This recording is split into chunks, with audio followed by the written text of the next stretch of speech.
Yo, this is Steve Bloom, and you're watching Moana Nui Podcast. We'll be starting soon. Don't go anywhere. I'm Veronica Taylor, and from myself and Ash Ketchum, I just want to say, Moana Nui, I choose you!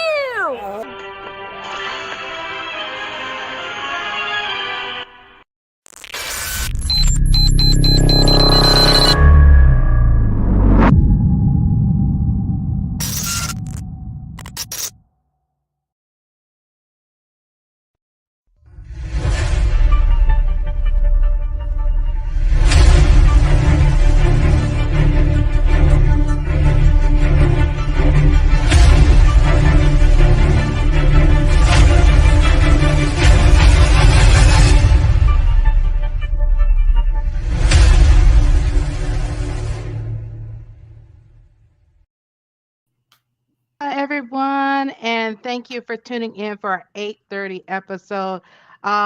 We're not going to keep it because they are hot and ready to go.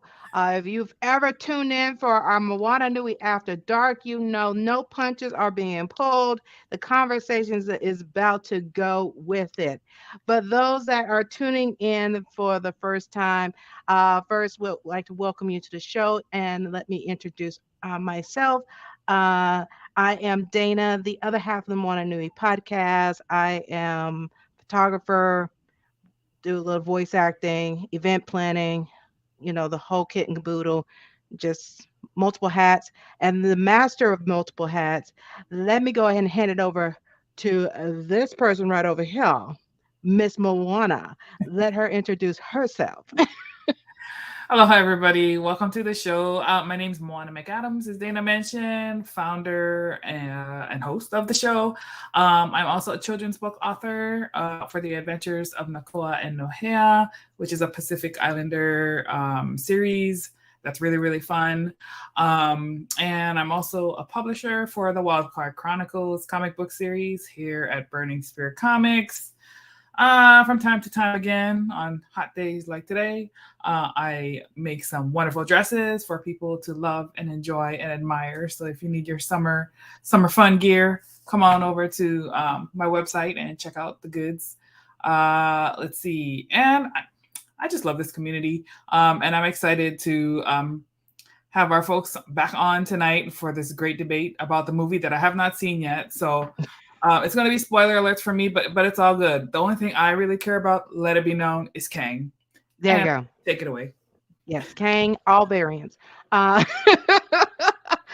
those that have not watched, go ahead. We're going to let you know there's going to be spoiler alerts. Spoiler alerts. You have the week to definitely check it out. But if you have checked it out, definitely be engaging into the comments. Let's talk about it with our panelists, and we're going to bring them to the forefront and let them go at it. So we'll first bring up James, Teresa, Simone, and Kyle. And we're going to go ahead and hand it over to our moderator, Kyle, with our other panelists to get down, take off the gloves, and go at it about Ant-Man Wasp. To talk about that. And then, of course, before we got started, they started diving a little bit into the MCU debate. So I'm going to let them have it. So we're going to go ahead and hand it over to you, Kyle. All right. Thank you, Dana. Thank you. All right. So we are here to discuss the film Ant-Man and the Wasp, Quantumania. So I guess you can tell. Well, I don't know. We'll let James go first as far as what he thought about the film, and we'll just go in a square. My opinion will be last. So well, because I'm choosing violence today. Yeah, you are choosing violence. Absolutely. Okay, well, James, let me go first because Go ahead. I have to say, I'm not going to have much comment because I have not seen it yet. I have not seen it yet. Hey, I've got work. I just didn't have time. But as I normally do, I enjoy just getting on the internet and seeing everything and reading everything because I like to know what's going to happen before I go to the movies. And then see what I'm happening. I see James is just not happy about that. But the man, Simone, I feel like Padme in episode 3 when she told Anakin, "You're breaking my heart because you're hurting me right now." I'm crying on the inside. I'm going to see it. I'm going to see the movie. I really am. I really don't care if nobody else likes it. I'm going to go see it. I like Ant-Man. I wasn't expecting what other people were expecting because I know what Ant-Man does and for the MCU. So I'm okay with it. I have Ant-Man and then the MCU. I know it sounds stupid, but that's me. Ant-Man is funny. It's family. I enjoy it. I don't hold it up to any higher standards. I just don't. But that's why I wanted to go first, just to say I have not seen it, but I do have my opinions from what I've heard. Okay. Well, with that, I would just say that first and foremost, I was thoroughly entertained. All right, from beginning to end. Did I have problems with certain things happening in the film? Yes, we'll get to that later. But overall, I enjoyed this movie. I thought it was a good, solid movie, especially for what Phase 5 is doing, or at least setting out to do. We got our first introduction to Kang, which I'm pretty sure every person who thirsts over hot man meat saw Jonathan Majors. And if they wanted to throw personable objects from their being at the screen, they would have. Because we was all Kangs and you know, and all the other rigmarole that. What's up, Joy? Joy! Oh yeah, I enjoyed the film. I thought it was a good, solid movie. Oh, is it my turn? Go ahead, Teresa. Okay, first off, before I give my opinion, I'm going to tell Kyle that I am mad at him. Why? James popped on and he was like, "What's up, James?" Joy comes on, "Hey, what's up, Joy?" You did not say a word to me. I am sorry. Aside from that, I'm gonna just sit back home. But other than that, because that's not what we're talking about right now. Ant-Man. I enjoyed Ant-Man, and I've seen it twice. So Simone, you can have one of mine. Okay, I'll take yours. And I actually enjoyed it more the second time.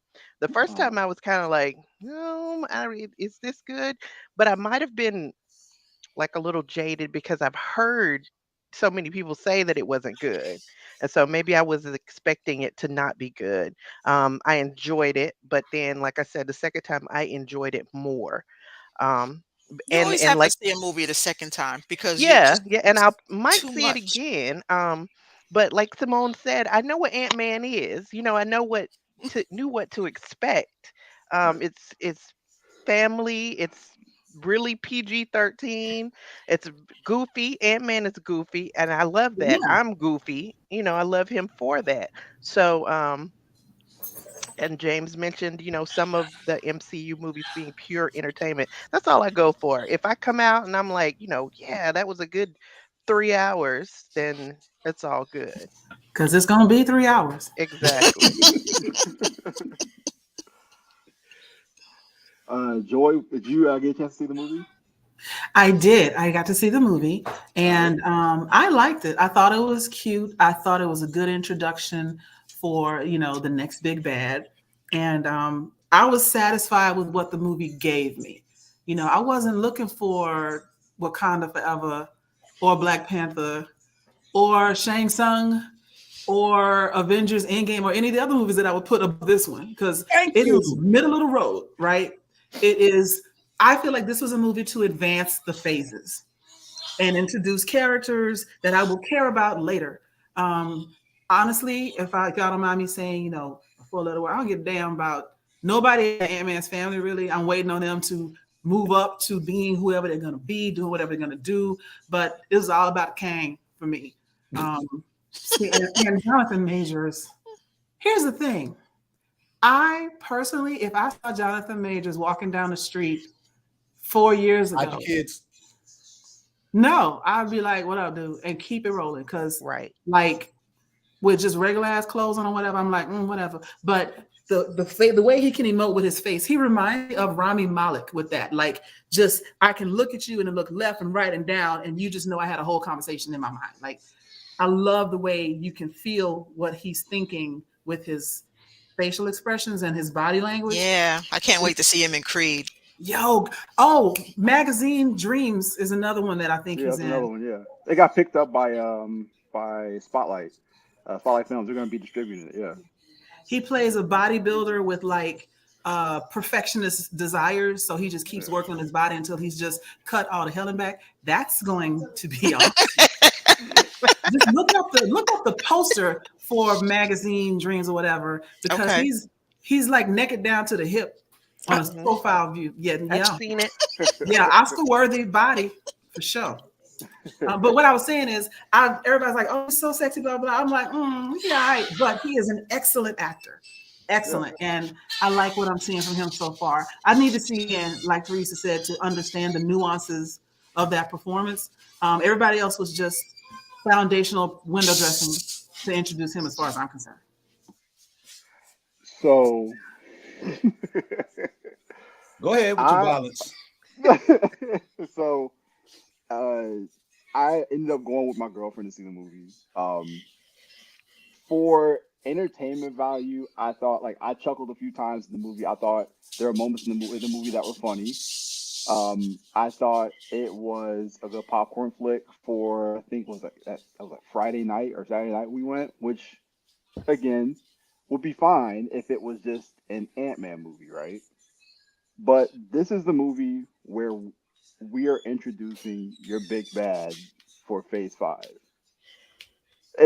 It's not just an Ant-Man movie with your standard run-of-the-mill villain. This is the villain that the Avengers are supposed to fear.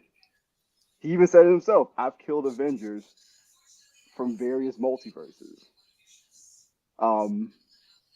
And like I told James, the fact we'll get to it, but I felt that the writing in this movie lacked a little bit. I felt that there were certain characters, in my opinion, that were very annoying. What's her name? Janet Van Dyne. Couldn't stand her because the entirety of the movie, she kept saying, I'm not going to talk about Kang. We can't talk about Kang right now. Just get to the point. I feel like they tried to stretch a plot where it could have just been explained the first couple of minutes, and we could have been done with that aspect of the movie. I felt like I said, the villains were underserved in this movie, and it was their presence, or how can I put it, their strength was sacrificed to be a family-friendly movie.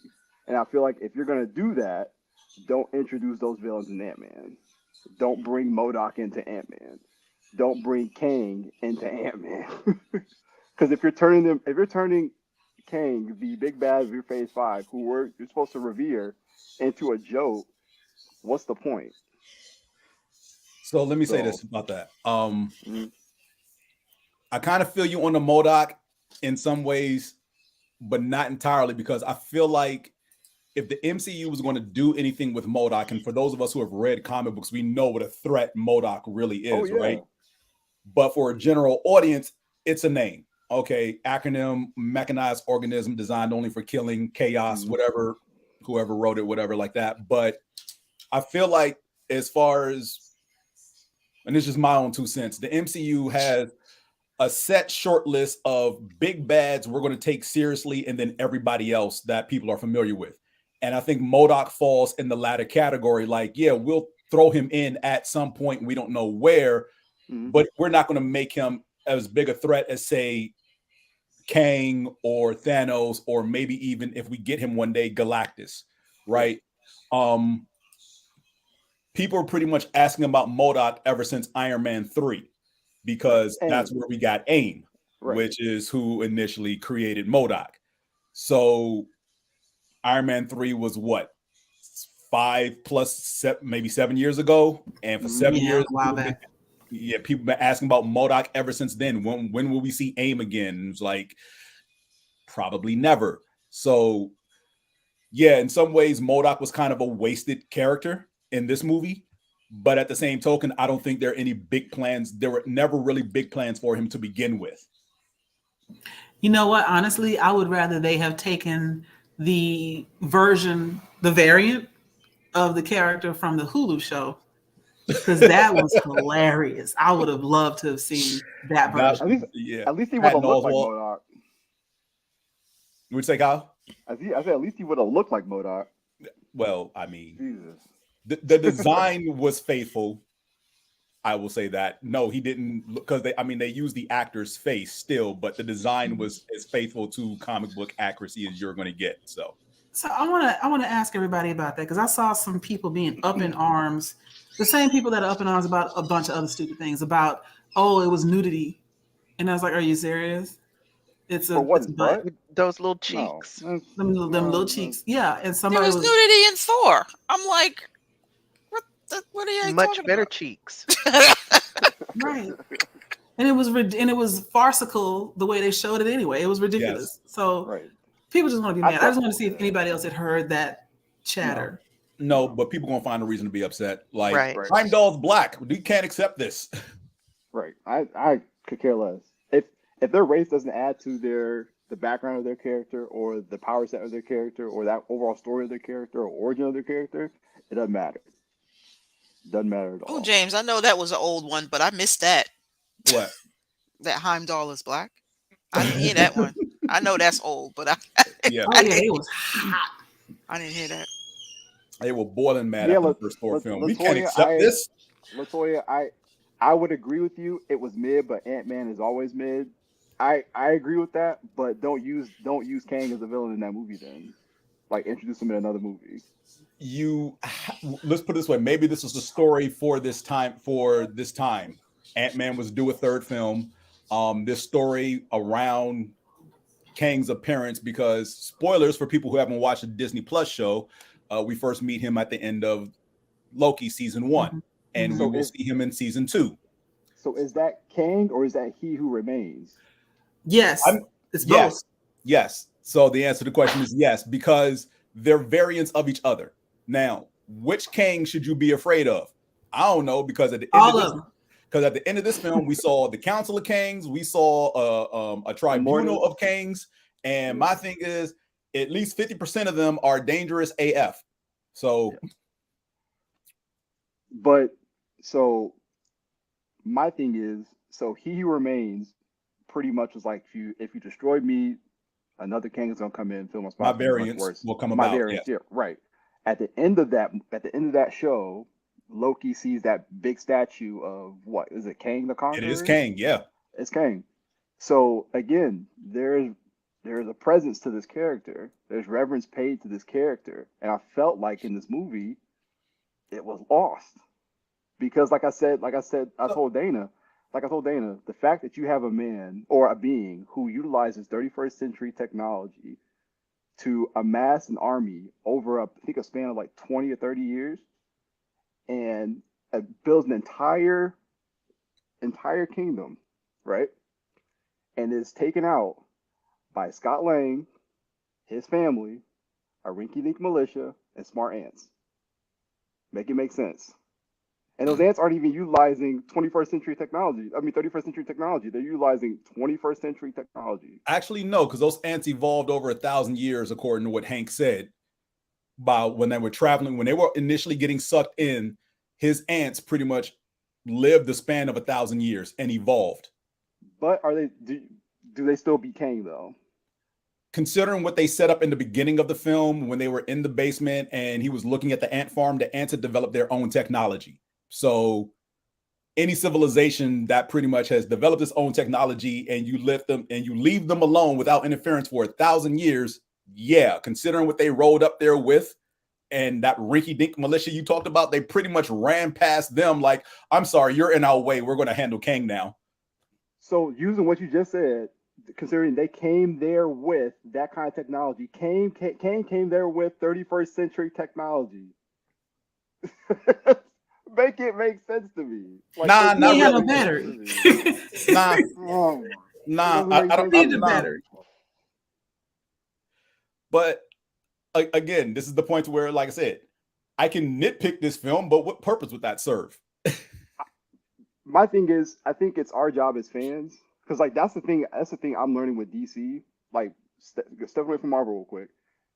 As fans, we have to be critical of these films that they put out. Yes, not all of them are going to be good, but it's our job to tell them, hey, this isn't the film we deserve. These aren't the villains that we deserve. We deserve to have better writers as far as making these films. Because if we don't say that, what's going to happen?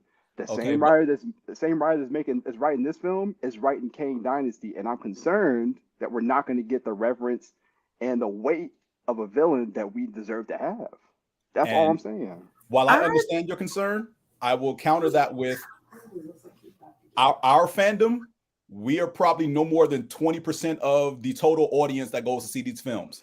So at the end of the day, while they may listen to a lot of our outcry of, hey, this isn't comic book accurate, or this doesn't serve purpose, or this writing was not up to snuff, they still care about a bottom line of how many greenbacks that we pull in from the general populace is going to go see this film because they heard from somebody who said this was good or entertaining.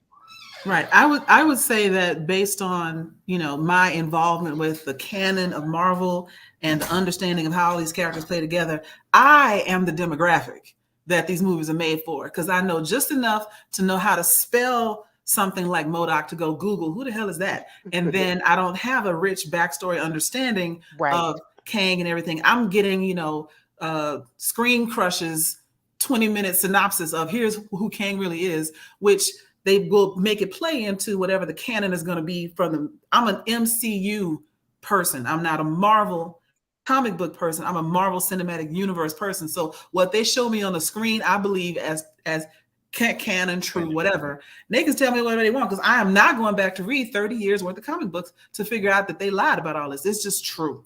And and it's not that disappointing to the vast majority of us. Because like Joy said, I was entertained. It was all good to me. I completely understand what you're saying about, the reverence that the character deserves and all of that. But how many people know that the character deserved that reverence? And I think he still has a chance to get it. I think this is a setup. All of those Kangs we saw.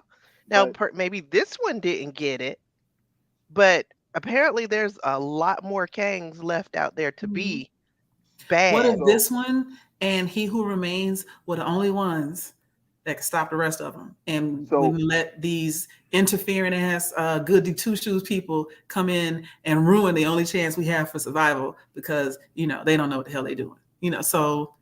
Or they were going to kill us all anyway. And no matter what you do, depending on like the end of Loki, it was going to happen. But I do take Kyle's criticism, because we read him the riot act every time a DC movie comes out. So I'm gonna let him have this movie, I'm not gonna defend its quality. I'm just gonna say I'm glad they introduced this villain. We'll see what else they do with it. And I think as long as they give him decent script work and get if Feige can keep this train rolling, I think it'll be okay. I would like to see, what's your boy that wrote Black Panther? Ryan Coogler. I would like to see Coogler involved in the direction of anything else that Jonathan Majors is going to be in. No, I can agree with that. I can agree because, again, he knows how to. Because again, we're gonna see. I'm trying to think. No, Coogler didn't write. He's not writing Creed 3. Michael B. Jordan is writing Creed 3. Yeah. But I think both of them know how to. Right. I thought Coogler did Wakanda Forever.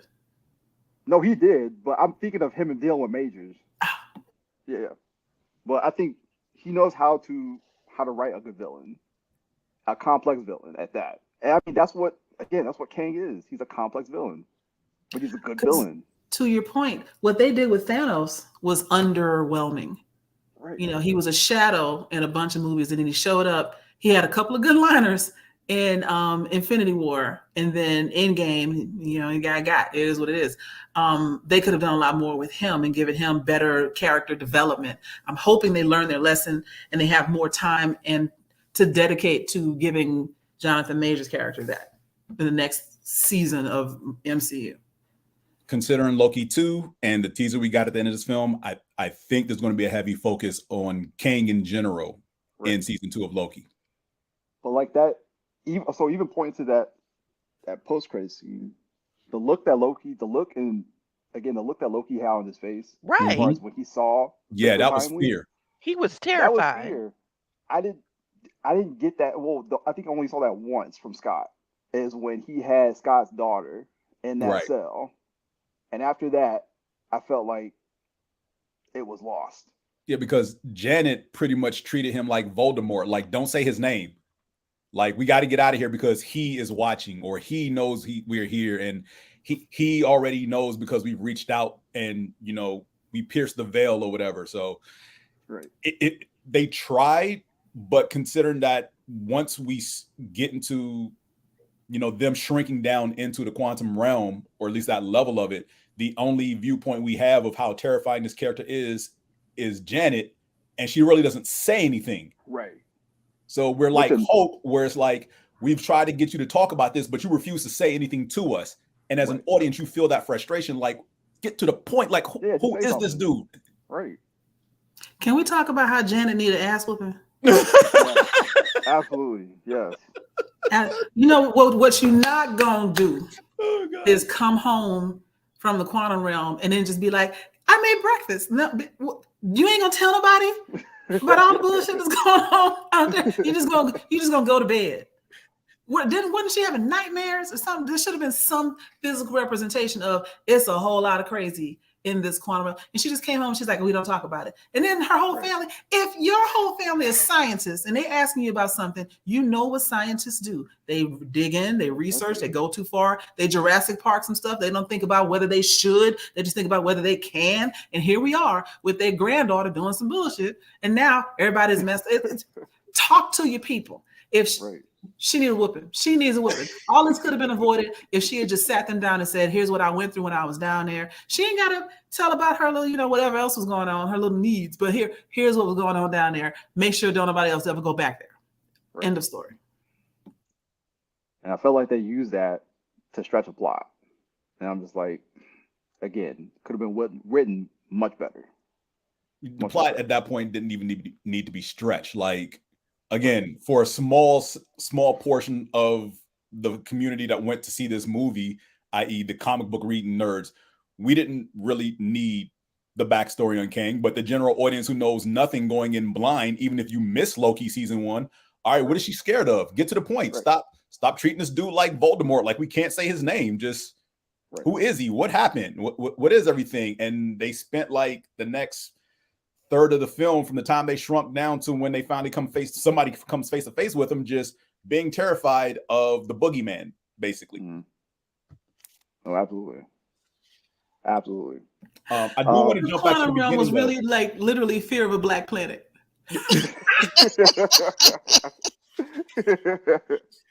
I do want to jump back to something that happened in the opening of the movie, because it's basically Scott narrating or reading from his book as we find out, because we get a little montage of how his life has been since Endgame.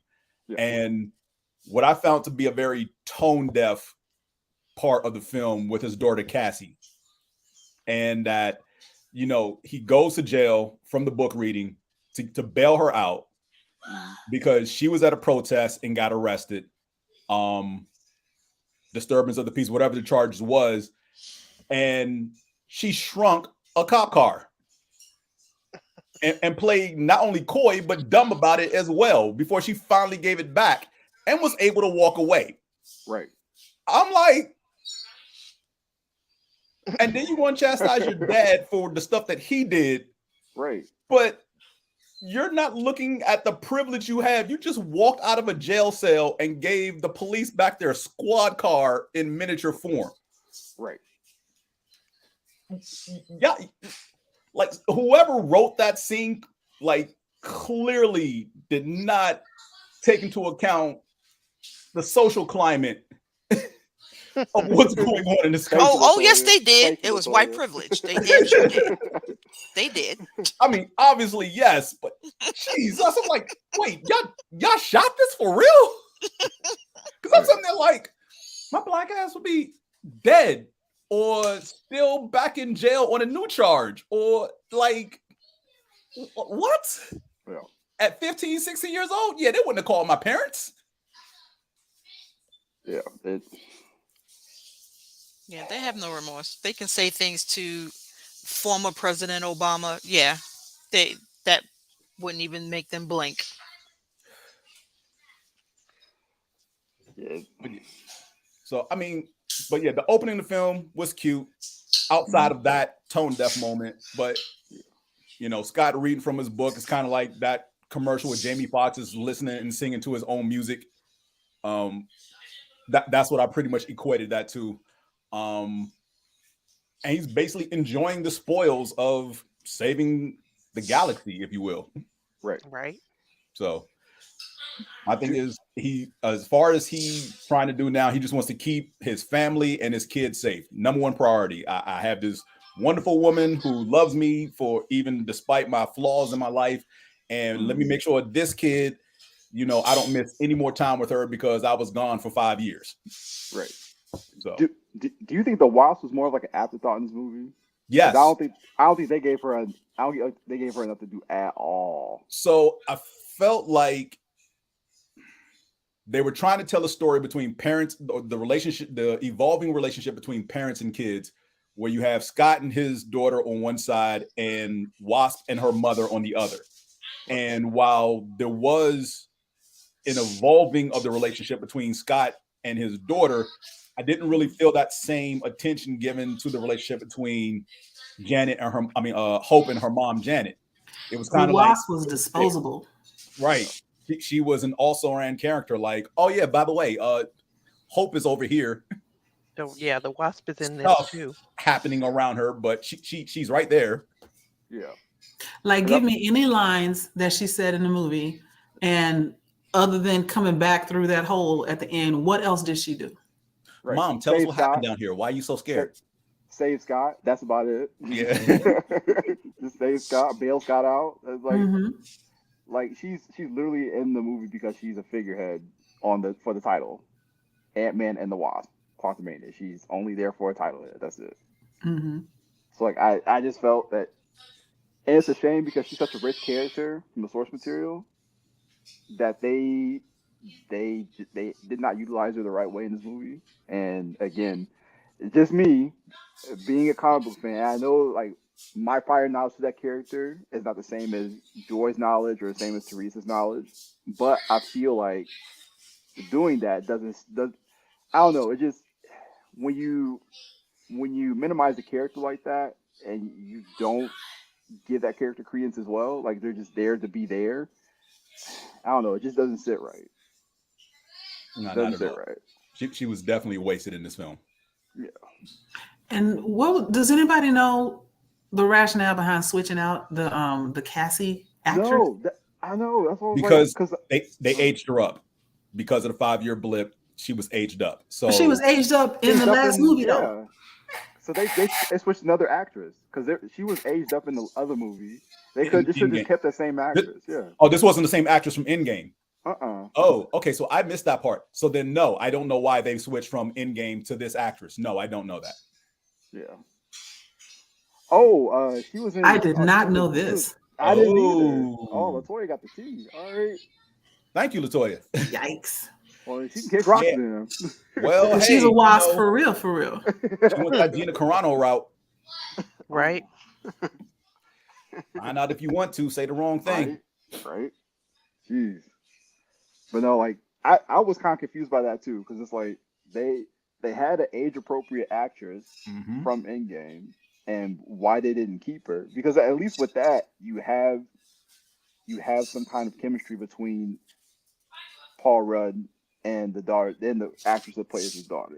Because I wanted to slap this little girl so bad. Right. Me too, from the very beginning. Well, in that case, she did her job well, because I feel like that was the point of her character, is like this 15, 16-year-old kid who's going around headstrong, wanting to prove a point,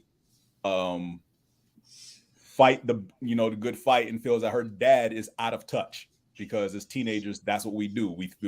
We feel strongly about something, that our parents were probably into and felt the same way, but we don't have the complex understanding that they do, so we feel they're out of touch and they're just wrong, so we just lash out in one form or another, like I can't believe that you're my parent type thing. And that's basically what she was in this film. I want to do a hard cut and switch topics. I'm coming up with this idea right now, and it's not a new idea, but I want to bring it forward, is the level of privilege that these American heroes have and how they ruin galaxies with their privilege and their desire to do whatever the hell they want to do. Like, so, I'm not a Thanos was right person. However, which heroes? Because the white ones. Okay. Because, however, I'm not a Thanos was right person, but remember Captain America, like after everybody got snapped, he's like, I mean, the air is better, the water's better, there's dolphins out. Like, he had a point. Like, Hudson resources are, water's cleaning itself up, the earth is healing, and you got Tony Stark and all his billions like, no, I want everybody back. I mean, where they gonna go when they get back? We don't even know how we're gonna get them back. And they did all of that to overpopulate all the galaxies, not just Earth, everywhere. And we're back at the limited resource issue that Thanos was trying to solve with no solution for it, other than I wanted Spider-Man back because I missed him. Bruh, really? So there's one. And now we have Scott, who at the end, he even admits, he's like, did I just really mess up? Who cares? Bruh. And remember, he was ready to risk it all for his daughter at some point, right? What about the rest of the multiple universes? F them kids. Yeah. Save the multiple universes. But he was like, nope. So yeah, that's a lot of privilege to just decide. And I've seen that decision over and over again with Bucky and Captain America. He's my friend. He is a murderer. He's murdered a lot of people. And you want him to be let off because he's your only friend that's still alive. It sucks to be you, bruh. I was just about to say, you think there's Ant-Man circumstances behind that, Joy. You can't.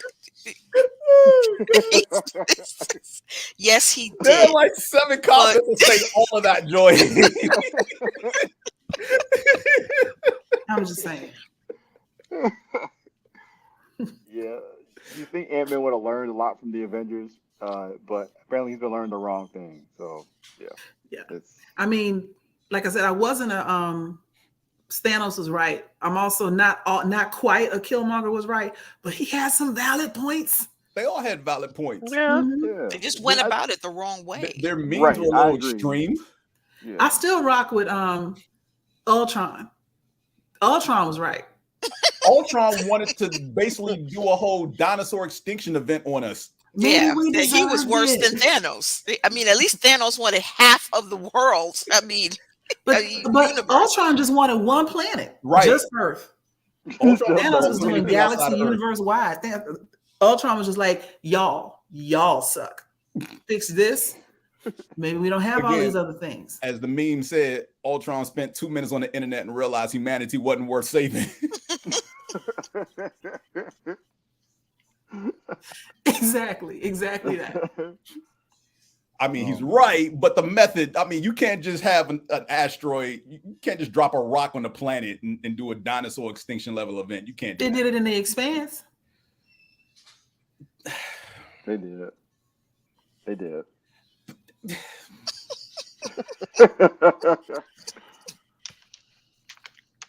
I got nothing.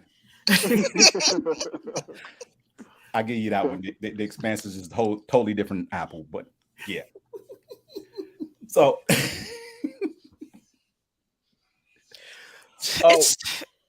I think it's like Shazam, because I don't take much from Shazam either. Mm-hmm. It's just a feel good, make me want to laugh. Right. I put Shazam and Ant-Man in the same category. Okay. My only thing with that is like, I agree with you there, but Shazam isn't introducing Darkseid. Shazam isn't introducing all of these big bads where you're supposed to, where the Justice League is supposed to. To me, they supposed to have. I mean, I know we jumping from one to the other, but to me, I was expecting them to introduce Black Adam. Yeah, no. And I don't understand what happened with that. Dwayne Johnson. Dwayne happened. Dwayne Johnson. He was not going to allow himself to get punked by kids in a film, even if he was supposed to be the villain. I don't blame him. I'd have been off script every time they took the shoot. Okay, so in this scene, Dwayne, you're gonna take a punch. Nope. Or be like, kid right in the face. Cut. That's not in the script. It is now. That's pretty much how his wrestling career went. And it worked. So you want to lose this match? Nah, I'm gonna hit you with the people's elbow, rock bottom. That's the match, and you crawl to the back. I celebrate with the fans. And that's why he's not. And that's why he is not employed by Marvel or DC today. So yeah, that is why. That is why. I want to talk okay. So I know Marvel is starting to scale back the amount of shows that they output. Mm-hmm.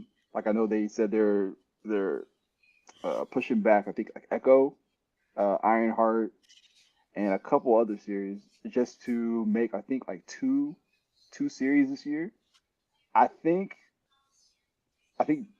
this movie is a prime example of Marvel trying to put out too much at a time, because I feel like this movie in some aspects were rushed. Like I said, the writing, the visual effects in some aspects, I felt like were rushed. Which one? Were they doing it as movies, or were they doing it as the Disney Plus shows? Some of the Disney Plus shows they're pushing back. Yeah. Okay. Well, that's understandable because, I mean, remember, we did have like a roughly 2.5 year gap with virtually nothing. So all the shows they had in production had to come out just to satiate the audience, if you will. Right. There's no point in doing that now when I'm not gonna say we're back to normal, but as close to whatever normal was prior to the pandemic. So they can scale back on the shows. Because I know we're getting Loki season 2 is this year, as well as Secret Invasion. Secret Invasion. Right. It's the other, So everything else can be put, on the back burner. Can be put in the back burner for now. I am kind of sad because I was looking forward to Ironheart. Yeah. But if that's the penalty, maybe next year. Yeah. And maybe it'll be better. Yeah. I agree. If it's not competing for production with 5 or 6 other things. Yeah. But no, like I stated, like the visual effects in some aspects of that movie, I lackluster. Like I mentioned to Dana, MODOK's character. I mean, considering the entire, for basically 20 minutes of the film, you had actual sets, and then the rest of the movie was pretty much just all CGI background. Yeah. So, the entire environment was CGI. But if you look at a film like Guardians of the Galaxy, that takes place entirely in space for the most part. For the most part, but they do have practical sets, like any portion of the ship where they're shooting or wherever they land on the planet. They actually, you can build a stage for the 1 or 2 planets they may actually land on. And the background itself is just space. I'm not going to say that's a easy or hard thing to do, but it's not something that you have to change every so often. Yeah. And I just I don't know. I just felt like it was because Marvel they have the means to do that, because I've seen it again. I saw with 2 movies of Guardians, right? So I'm just like, if they can do that with being in space for the most part, being on various planets, they could have did that with the quantum realm, and I felt like you could have visually, it could have put me more, it could have enveloped me more as a viewer, because there are some moments where I got taken out, like seeing some of the feathering of Michael Douglas's hair, like in the background where you saw some of the visual effects clearly look like green screen. MODOK's face kind of took me out of it a little bit because it felt like it was a lower resolution. So yeah, I didn't have a problem, and I've heard a lot of criticism about the visuals. I didn't have a problem with anything. Really with the visuals, I'm thinking maybe I have very low standards. No, you don't. And expectations, and so maybe that's why I'm not being disappointed. I didn't think it was bad. And you're right, Teresa. They weren't bad. at the same token, they weren't otherworldly, but they served their purpose. I thought they were wonderful for a different aspect because, again, not only are we introducing characters, we're introducing new environments. Like, this will not be the last time we travel to the quantum realm. I'm pretty sure some other show or movie will dip in there at some point in the future. So from what we got compared to what we had prior in the previous two films or what the quantum realm was, we were basically just scratching the surface or like not even knowing what they wanted to do. To get an entire environment of, hey, people live here. Like, oh, snap. This is actually pretty damn dope. And you know what? I don't have low standards or expectations because I've been watching a show called Fire Country, and the special effects on that show are so bad. And I pick it up, and it bothers me every time. I'm like, oh my God, I could have done this CGI. What show was that? I know it's not me. It's called Fire Country. Fire Country on CBS? Yes, the special effects are booty. And yet I keep watching it. I'm gonna do the blackest thing ever. I showed up late and I'm gonna leave early because I'm about to go eat dinner. But it's been real. This movie is a solid 5.5. Thank you. And similar to what the says, I'm looking forward to seeing what they do with the characters. But this is very much, I felt like this was a prequel to something. Again, it's the first film, Phase 5. There are no high expectations. Yeah, it's a little intro. Right. Yeah, but like Danique says, Kang, yeah, he was 9 out of 5 stars. Yes, yes, and yes, and yes. We love you. All right. Y'all have fun. Catch y'all later. See you, Bye, Joy. Bye, Joy. But yeah, I agree with Joy on that. It was mid. This film was very mid, and that's the thing. It's like I get it. Is the intro to Phase 5. I get it. We're introducing Kang as a character to a lot of different people, but it didn't have to be mid. It didn't have to be Kang didn't have to be depicted in that way, especially at the end. The way he quote unquote died didn't have to go out like that. Now, see, Kyle, I saw that as well as the mother being with 2 different men on TikTok. And there was one girl, she had me rolling. She was like, the way that they had that, he could have just slipped on a banana and called it a day. I'm like, what the hell is she talking about? I was like, okay, so with you saying that, now I understand why she was so upset with the ending. She was just going off. She was like, this ending, and he was worth more than this. And I was like, okay. Again, this is one variant. And that's why I feel like, okay, if you feel like he was a waste in this film, this is where I think that missing out on Loki hurts you as far as the viewpoint of this character. Yes. So, because the whole thing of Loki was there are multiverses, that's real. And everyone has a variant. Now, depending on how far your variant strays determines whether that's going to affect the multiverse. Your variant can stray to a certain degree because the sacred timeline wasn't one timeline. It was a series of interwoven timelines that, like, these stay within the parameters of what we deem viable, normal, whatever you want to call it, the status quo, if you will. Straying from this range is a problem. So Loki's variant from, Endgame or the first Avengers film, depending on how you look at that perspective, where he picks up the cube and jumps into a portal and ends up in basically the desert somewhere, that was too far off path. Maybe there's an acceptable point to where he picks up the Tesseract and does something else that's acceptable. Or just leaves it there and Thor turns around and realizes, oh, the Tesseract, hey, somebody grab that, and timeline carries on as normal, if you will.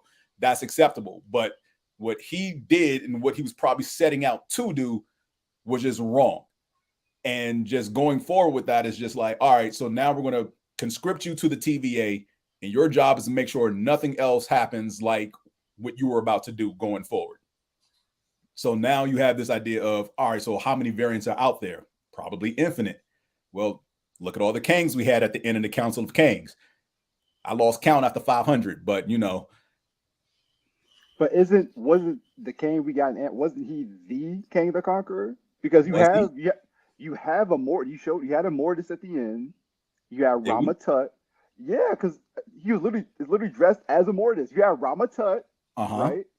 And they even said, I wanted to do in the Conqueror. One of them was upset because he didn't get to kill Kang the Conqueror. So somebody else like, didn't see a body, he's not dead. If they know everything, they know that he's dead. So again, we got Kang the Conqueror, a Time Lord, a wielder of 31st century technology, was taken out by Scott Lang, his family. Again, I look at they it. think They think. Thank you, Simone. So I feel like, again, it's a variant. Is it the Kang the Conqueror that we should all be scared of? I don't know. There's so many Kangs in this film. I mean, just look. Did at a certain point did you want him to be a little bit more badass than he was? Yes. Maybe. Yes. I mean, are you kind of disappointed that Scott Lang of all people? Yes. I won't say beat him. Thwarted is probably the word I would use. He thwarted his plans because let's be real. Kang threw hands like a professional boxer beating a toddler. All right, it was a complete mismatch. Scott got lucky. Scott held his own because Scott was giving it to Scott him. did not hold his own. Kang beat him. I'm gonna need you to go back and watch that. James is like, no. See, this is what you're not going to do. You are not going to make it seem like Scott had a legitimate chance in fighting Kang in this film because I didn't see that. What I saw was a complete and total mismatch. This was the biggest beatdown I've seen since third grade. Like, Scott shouldn't have had no squabbles in that fight whatsoever. The fact and he practically was getting licks off, but the fact he was getting licks off, I was like, bruh. What licks? Jonathan Majors rode in there with his suit already beat to hell because of the ants. Not because Scott was beaten by the Wasp, but when everybody else got through the portal but Scott, it was just Scott. Kang was stomping him. He was literally stomping his face, and they had to come back and save him. But I mean, I think here is where being a canon person and knowing the comic book, the comic strip canon might be a bit of detriment to you because you are serious. You know, you're like, no, this is Kang the Conqueror. He's dead. This is I'm like, chill. We don't, because Marvel, the MCU, we don't know that this can Kang the Conqueror have variants?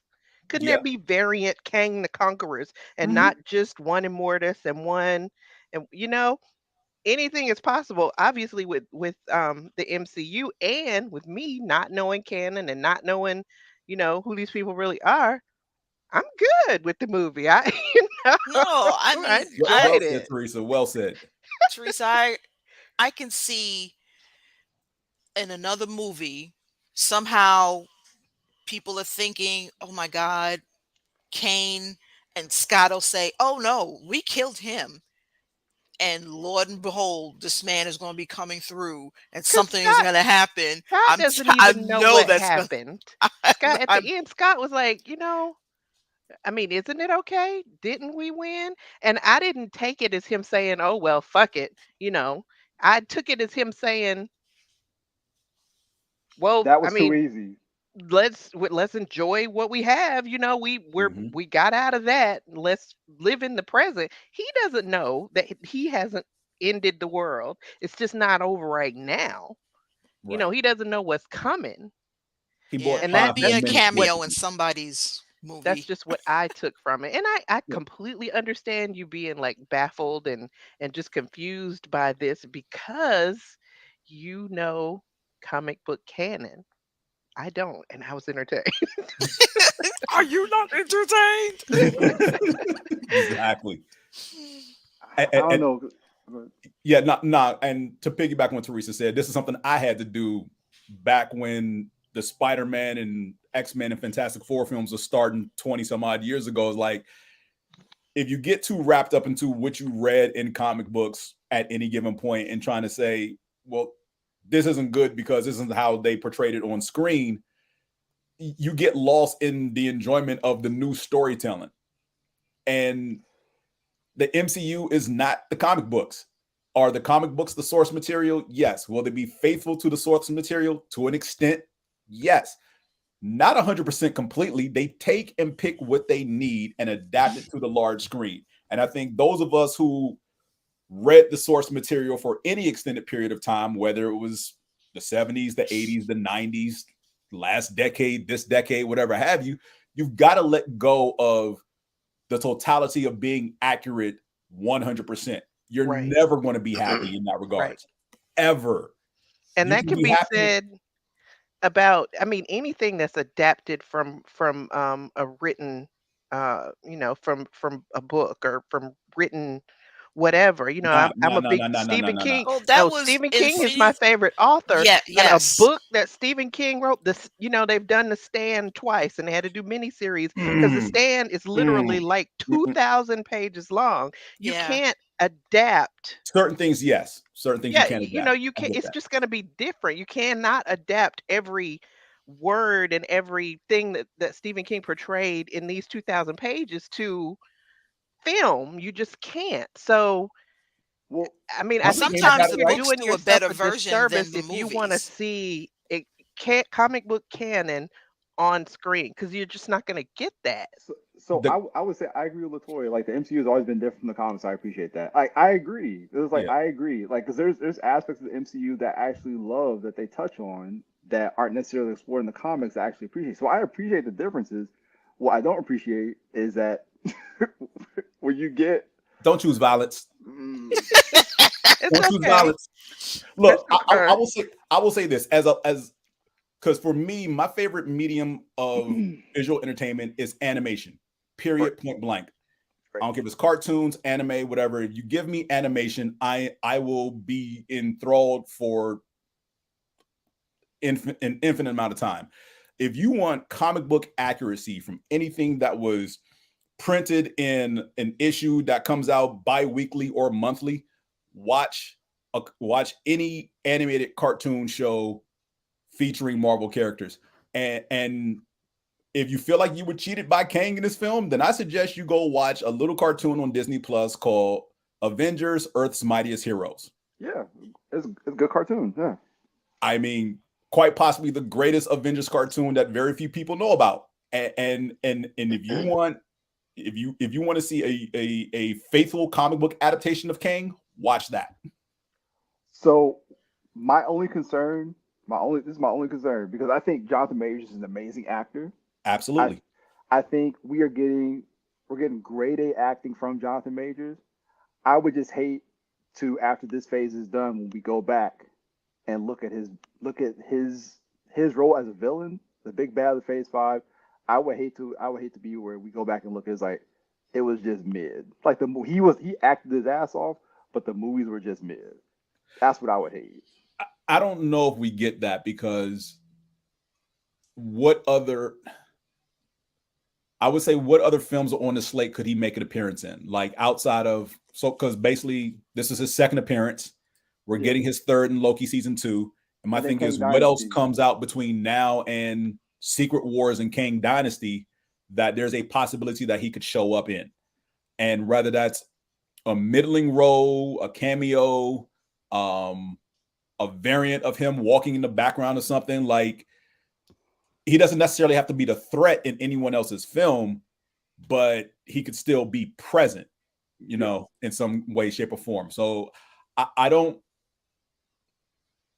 because we have different writers for every film, I don't see that happening. But that's to what you were saying before we came on air, that maybe that, because you said the writer for this film is also going to be the writer for the Kang Dynasty. Maybe something happens between now and whenever that film goes into production, and he's not. I mean, look what happened with Blade. Blade's now delayed because they have to find a new writer. Right. All right. Look at the first Ant-Man film. It was in development hell because they couldn't find a writer. Yeah. The first Ant-Man film literally was 5 years later than it was supposed to be. Yeah. Because of not finding a writer to fit the overall vision of what Feige had in mind. You know, the writers they brought in want to do their own thing. And Feige's like, no, this story has to fit in this overarching thing that we're doing leading up to Thanos in some way. It needs to fit in here and hit these points. And other people coming in saying, no, but I want to write this. You can't write that. You can write that as long as it fits this. But if you can't adapt that to our overarching story, you can't write this. Right. So I think Latoya, You think he'll show up in Secret Invasion?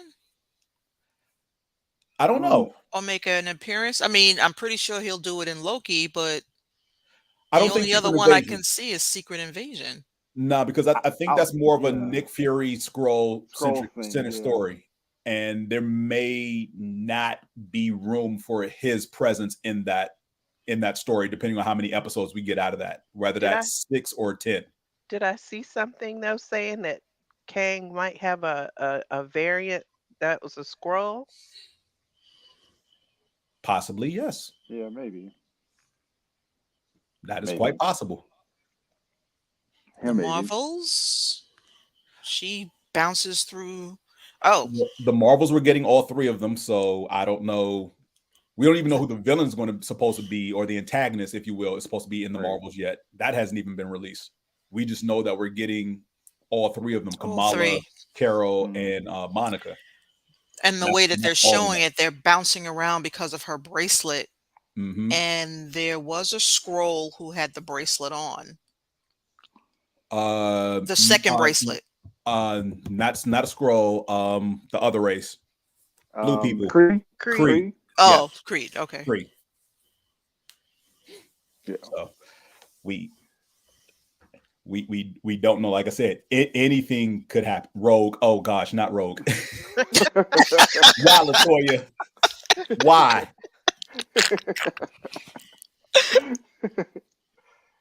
That's just wrong.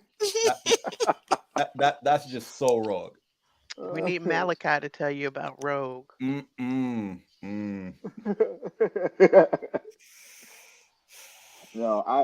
just no Southern accents.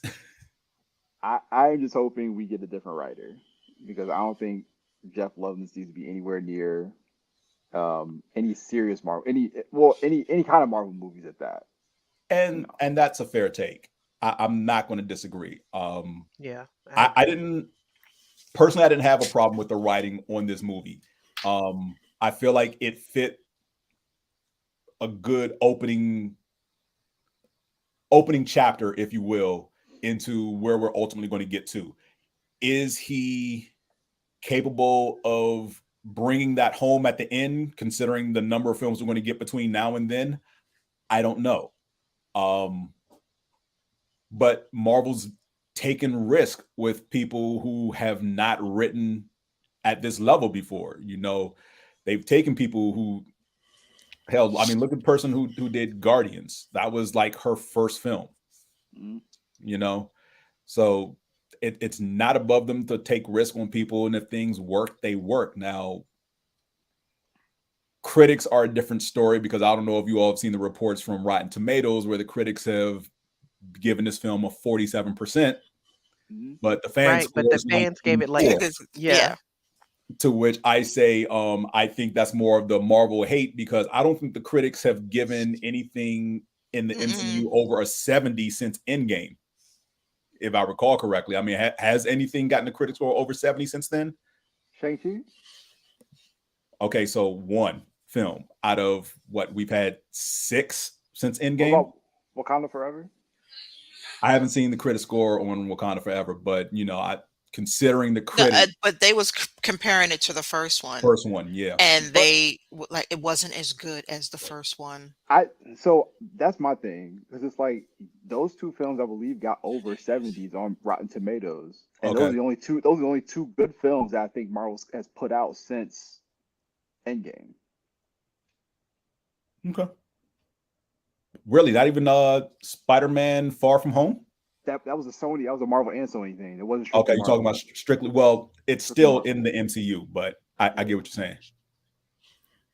Yeah, I think the director of Quantumania, because it's Rick and Morty background, but your concerns are fair. Yeah, it's fair. Right. I'm not knocking that. Madness too. Yeah. So yeah, that's my. Rick and Morty is a whole different animal of entertainment than just the MCU as a whole, even broken down to the different types of films the MCU fits into. Because I feel like there are like 3 or 4 main categories every MCU film falls into. Are they formulaic to an extent? Absolutely. But that formula is necessary to, 1, bring profit, and 2, keep the masses entertained.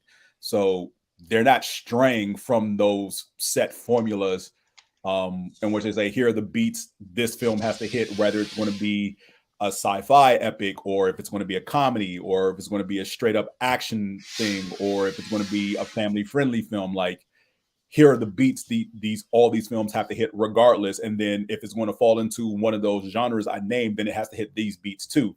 So, I mean, if someone can come in and write and fit that format of what they want to do with these movies, more power to them.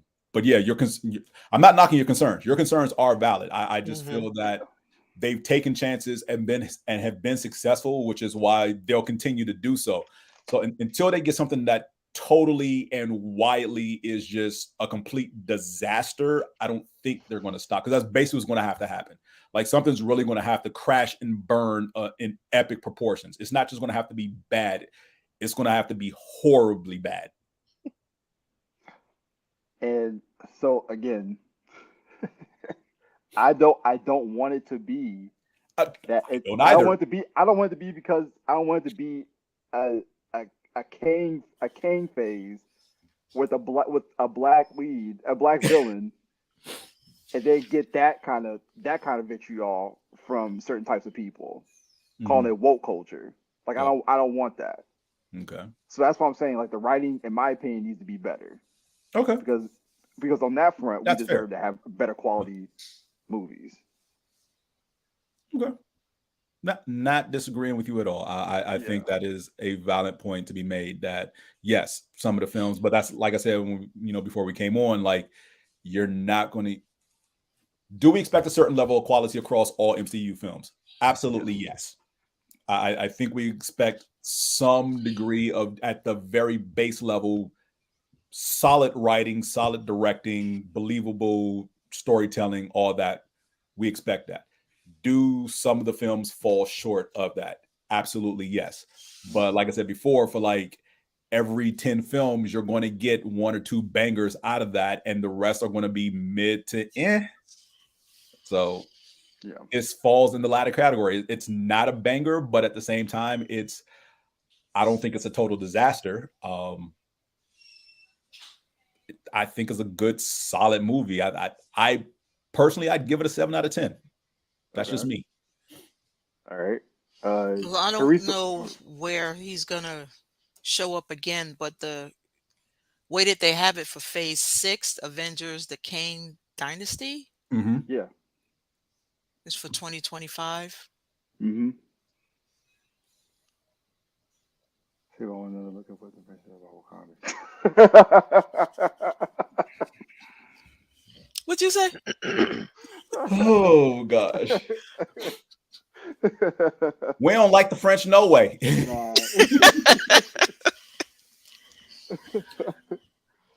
They could see vous plus français on back over the Rouge River, whatever, and back to the Eiffel Tower. So yeah, Teresa, what would you give this movie out of 10? I would actually probably agree with James. I would go 7. Okay. As what? I mean, because I really did enjoy it. I liked it, but it was no Avengers Infinity War Endgame. But it was thankfully not a Taika Waititi movie. Thank God. Y'all gonna leave Love and Thunder alone, man. That was terrible. Y'all gonna leave Love and Thunder alone. It was so terrible. Oh man, that was bad. That was so bad. Oh so man, bad. I don't care what none of y'all say. I love Love and Thunder. Thinking about Taika Waititi makes me realize that Kyle has a right to be worried about any more movies written by this same guy. I don't think Taika's doing any more MCU films, and I think Thor is done for a while. I think Thor's on the shelf for a good long time and still need it again. Yeah. No, I agree. Taika Waititi doesn't need to be near any more MCU properties. Yeah, those goats, man. I just can't. I was like, what? Why are they screaming? I can't handle it. Yeah. Oh man, the ghosts were hilarious. Oh my goodness. I mean, not as hilarious as Thor pining over Mjolnir throughout the entire film, and Storm Chaser looking at him like, so who you looking at? That was the only good part of the movie. You check out another hammer? I'm right here. Really? I'm right here. I understand, joke to myself, Thor wasn't that bad. LaToya, what are you talking about? Thor was terrible. Thor was not terrible. Love and Thunder was terrible. No, stop. Terrible. Y'all heard me over here. They literally the villain that they gave us in Gore was the equivalent to we got McDonald's at home. Oh, how dare you? That wasn't Gore. That wasn't Gore the God Butcher, man. Oh, yeah, yes, that was not Gore the God Butcher, but they even show him butchering any gods. They showed Cheeks. No, they showed him killing one god, and then the Guardians pretty much saying that he killed 3 more. So yeah, we didn't see him actually do anything. But again, the MCU is a family-friendly universe. But they show Cheeks. Okay, so there are women in the family, and women happen to like male cheeks. So what you want me to? What do you want me to say about that? Not all male cheeks. Not all male cheeks. They happen to like those male cheeks, I guess. No, LaToya, I agree. Black Adam was trash. I can say, like, that's the thing. Like, as a DC fan, I can say that Black Adam was absolutely trash. Wow! Trash. I like Dyne. I won't say it was trash. I liked it. Mid at best, but it wasn't trash. I've seen worse DC films. Oh yeah, for sure. It's among them. It's among them. I mean, remember BVS: The Dawn of Justice. No, I like Black 3 hours of my life I will never get back that I saved other people from. Don't get me started on the bad DC films. I legit saw that film and was walking home from the theater like, save your money, Thank stay you, home. LaToya. Those were some A1 cheeks. Oh, my Lord. Those were the cheeks of a god. Oh, my goodness. But no, if we can get a different writer for this next Kang movie, or the next major Kang movie, I should say. Right. I think that'd be great. I think that would be great. I agree. Okay. Yeah. Fair. So, y'all keep talking. One more thing. All right. So, I know. So in the source material, I know in Loki season 1 we got. What is his name? Rena Renslayer. What are you talking about, LaToya? Ravonna Renslayer, who's Kang's love interest in the source material. Do you think we get them together in the second season of Loki? Them together in season 2 of Loki? Probably not, because I'm only because of we don't know what Miss Minutes gave/showed her in that file. Right. Before she went through basically a time portal. Right. And we don't know what timeline she walked into from there, because she's gone now. She's no longer at the TVA. Right. Mm-hmm. She's not there. So when we catch up with her, I would love to know what she was given and shown, how that affects that variant going forward. And will we see, I won't say the original, or will we see the love interest variant of her in a future film? You know, when we see a Kang, like it was one thing at the end of Loki season 1 where he's sitting there and he's recanting the tale, because his love interest was the one thing he didn't mention. And for those familiar with the source material, like, you know, his love, like he will do anything for her, much like, you know, people were upset that Thanos wasn't courting death as far as his reason for looking for the Infinity Stones. That's the same depth of love that Kang has for Ravonna. Like he will literally destroy time to save her. The way Thanos was willing to wipe out half the universe just to impress death. So, will we get those two variants at a future date? I would love to see it, honestly. Black Love, yeah. to give the other variants some more gravitas as far as when we come across them, because for the most part, all the Kang variants are pretty much trying to do the same thing: conquer the world and save it from a bigger threat, because they feel like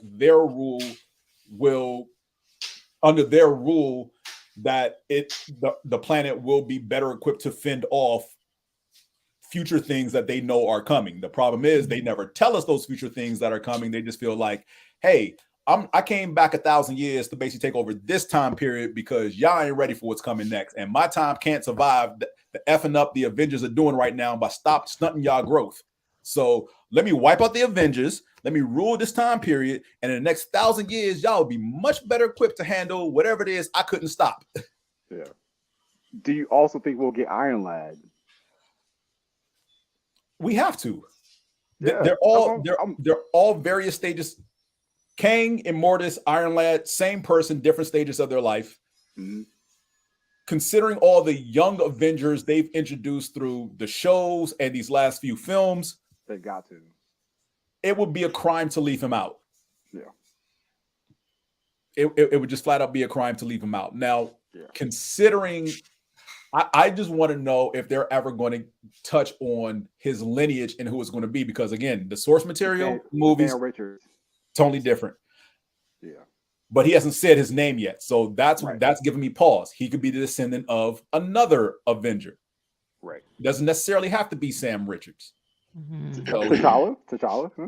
It could be T'Challa's line. It could be anybody's lineage down the road. But again, it's 1,000 years. It's a nice not knowing, because again, you and I, Kyle, we know the source material. We know, descendant of the Richards family tree. He comes back. I like not knowing right now. And that's part of why I try not to hold so much of the comic book lore over the MCU. I like to see the different. So which was the timeline? So when he's related to Doom, was that the 616? Which timeline was that? Kyle? Is he related to Doom, or is it Reed Richards? He's a descendant of Dr. Doom. Or is it Nathaniel Richards? Because Nathaniel Richards is the line of Reed Richards. So isn't his real name Nathaniel Richards from the 31st century? Yes. Yeah. But there is one. I do remember there being one story where he was related to Doom. I don't know about that one. I'm stumped on that one. Yeah, I didn't know it was Richards. I haven't read that. Doom. I know it's out there though. Yeah.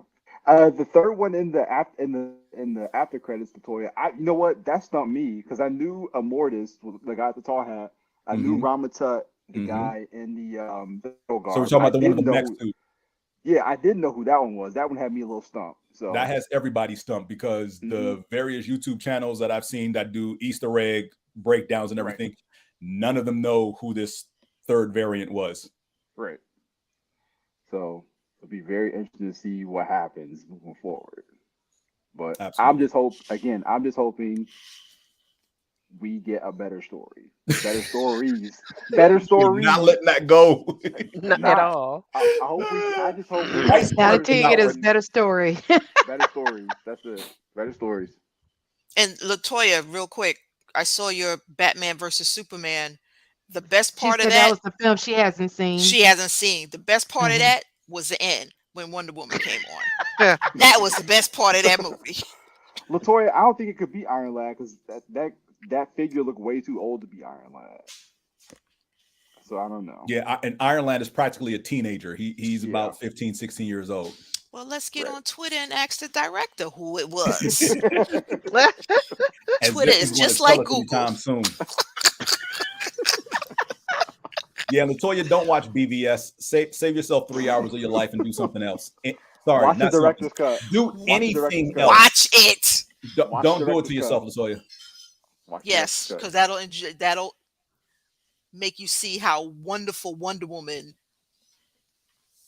movie Yeah, was. but you got to wait 2.5 hours of crap before you even see Wonder Woman. Fast forward. That's what you need to fast forward.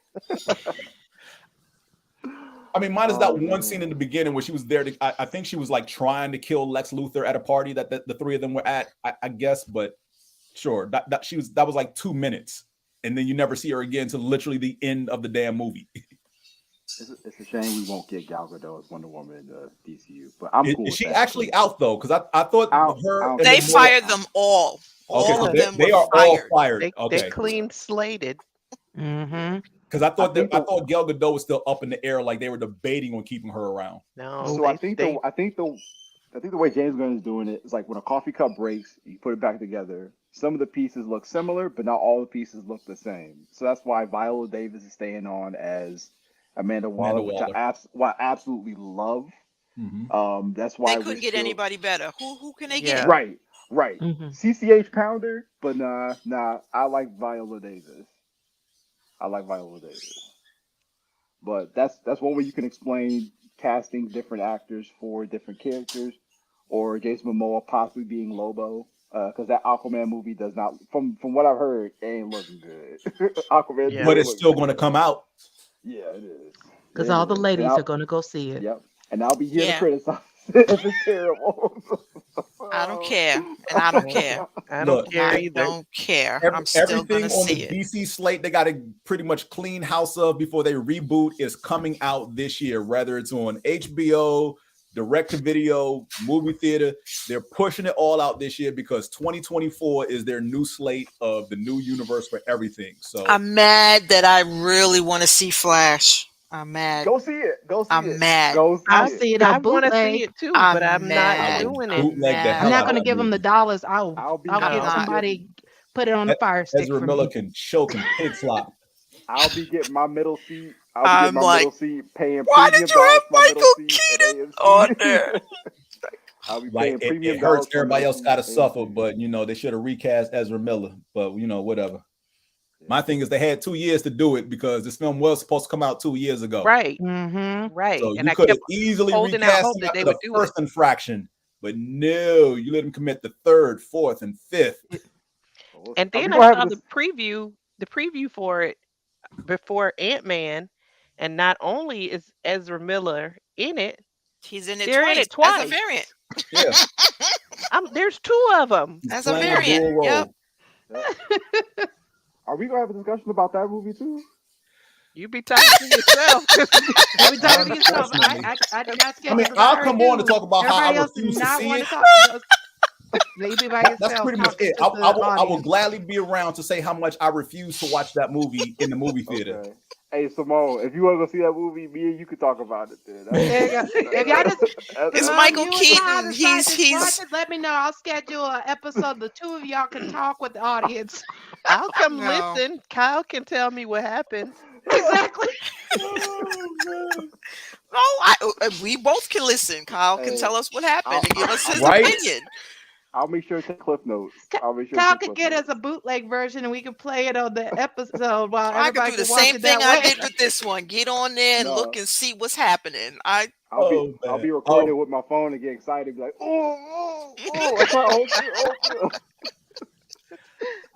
before we get out of here, I do want to ask if anyone has started watching Moon Girl and Devil Dinosaur yet. No, that's on my slate. Teresa, what do you think so far? I love it. Have you seen all 6 episodes, or you just seen like one? I believe I've seen all 6. Okay. Oh, there's 6? I've only seen the first 3 so far. Oh, man. It's 6 episodes. Or did you they see all it? dropped.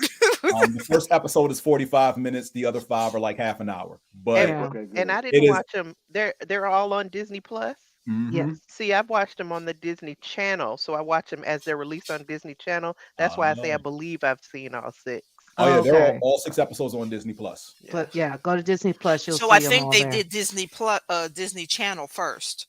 Okay. And then put them on Disney Plus. So that's how come you saw them before everybody else did. Cool.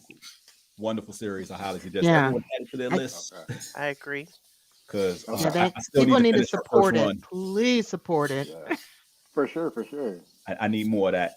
I need lots of that. Yes. Again, one of my top 3 Marvel characters. Mm-hmm. Yeah, definitely. Yeah, I was happy when they finally announced they were doing a series for her because I'm like, she's just been, she's the smartest one in the Marvel universe. She tops Tony, she tops Shuri. Yeah. She's part of the reason the Fantastic Four came back to the comics. Yeah. Because she found them essentially. Did they incorporate her into the Future Foundation, or has she ever been a part of the Future Foundation?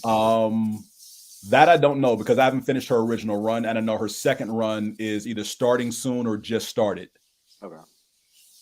But yeah, I hope we get her in live action MCU as well. Yes. I don't think we are. Yeah. Because of her age, I don't think we are. Because the character is young. And they would do a very bad job. And the whole emphasis of her character is just being so young and so smart and so intelligent. Mm-hmm. Yeah, so I think it could be a great opportunity for a young actress, though. But I get it. Yeah, her paired up with Ironheart or something. She's met Riri. Yeah. Like having her in the Ironheart, the Ironheart series, she makes appearance in the Ironheart series. Oh, that would be good. Oh yeah. That'd be a great way to introduce her and then give the reference, hey, learn more about her through the animated series. Now, when we do get the Riri series, I do hope we get a Miles Morales nod because those two are really good friends. Exactly. Yeah. Because they're both members of the Champions. Yes. Led by Kamala Khan. Yeah. I'm just waiting for Miles to get his crossover. Yeah, I'm not holding my breath for that because Sony's stupid. Sony's dumb. They are still hell-bent on building their Spider-Verse cinematic universe without a Spider-Man, but whatever. Hey, they're all anti-heroes. So Kraven, movie coming out this year. Anti-hero. Makes no sense to me, but okay. I'm sorry. What would you say? Yeah, I'm not excited about that Kraven movie coming out. Look, I want you to understand that when I finally watch Morbius, I want those 2 hours of my life back. And mind you, I had it on in the background on Netflix while I was working. Yes, and I wanted a refund. Yeah, I saw it in the theater from Netflix. No, I wanted my refund off my A-list from AMC. I am sorry you went to the movie theater to see that. I wanted gas money. Exactly. Gas money, your snacks, and a whole credit. And I want Nicole Kidman to give it back to me. Like, wow. Oh man. So horrible, Sony. Just give the rights back. Let Marvel do what they're going to do. Exactly. Like stop. They're holding on for dear life onto that. They are like let it go. They know what they have. That's the problem. They know they have basically Marvel's arguably top hero individually. And they're not giving that universe back. I mean, the fact that Marvel had to buy Fox's entertainment division just to get the Fantastic Four and the X-Men back. So I would love for them to do that with Sony, but I know Sony's not going for that anytime soon, especially when they can pop out video games every so often. Right. No, absolutely. So pipe dreams. There you go. We all...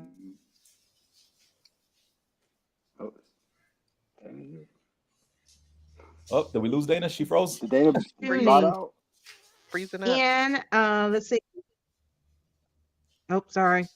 Thank you everybody for tuning in. It looks like our next discussion will be next month on March 30th, which the group will get together and talk about the new Shazam: Fury of the Gods. So we'll be talking about that, but yes, and then definitely I'll find out from the group if there's anything else they want to talk about that. We have to do an episode for Moon Girl because we don't have that on the schedule yet. So we have to do. We can definitely do an episode on Moon Girl. I'm down. Yeah, for sure. All right, I have to get that scheduled. Get it. Let everybody get caught up on Moon Girl, and y'all can talk about it. It's the best thing on Disney Plus. I'm not biased at all. I'm not biased at all. It's the best thing on Disney Plus. No bias. There you go. Well, everyone, thank you for all y'all tuning in. Y'all have a great evening. And let's see, got a couple of comments in. Latoya said she couldn't do it. I'm talking about Morpheus. She couldn't do it. But anyway, everyone, thank you for tuning in. We'll see y'all next week, which we'll be talking to Greg Anderson Alisi about his new comic book that's coming out for his series for the Spider God. So he'll be coming on talking about that, and his also his Scholastic's book, Dreamer, about being Black in the hockey world. So he's going to talk about both of those books with us next week. And also definitely tune in for that episode. So everyone have a good evening, and thank you for tuning in. Bye, everyone. Bye, everyone. Bye.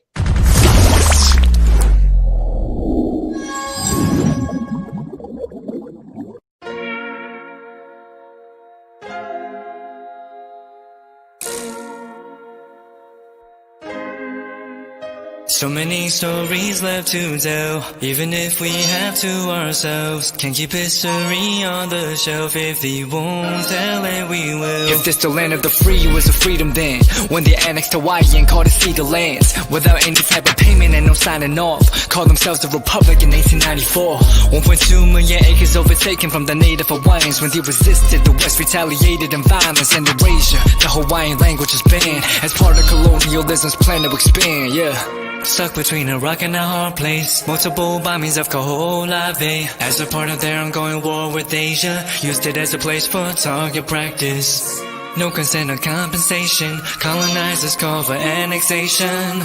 No regard for all the locals. School will never let you know. So many stories left to tell, even if we have to ourselves. Can't keep history on the shelf. If we won't tell it, we will. Too many stories left to tell, even if we have to ourselves. Can't keep history on the shelf. If we won't tell it, we will. We will. So if we put Hawaii into perspective, well, Black and Asian history is interconnected. Considering the fight with the Pacific, then of course versus Asia, they was treated as a middleman for war, but didn't let the Western colorism run its course. Cause dark skin was a sign of dignity to core. The land was taken in the name of capitalism, when prior to it was an actual kingdom. Clap back at the system. Stuck between a rock and a hard place. Multiple bombings of Kaho'olawe as a part of their ongoing war with Asia. Used it as a place for target practice.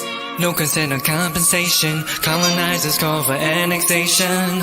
No regard for all the locals. School will never let you know. So many stories left to tell, even if we have to ourselves. Can't keep history on the shelf. If we won't tell it, we will. Too many stories left to tell, even if we have to ourselves. Can't keep history on the shelf. If we won't tell it, we will. So many stories left to tell, even if we have to ourselves. Can't keep history on the shelf. If we won't tell it, we will. Too many stories left to tell, even if we have to ourselves. Can't keep history on the shelf. If we won't tell it, we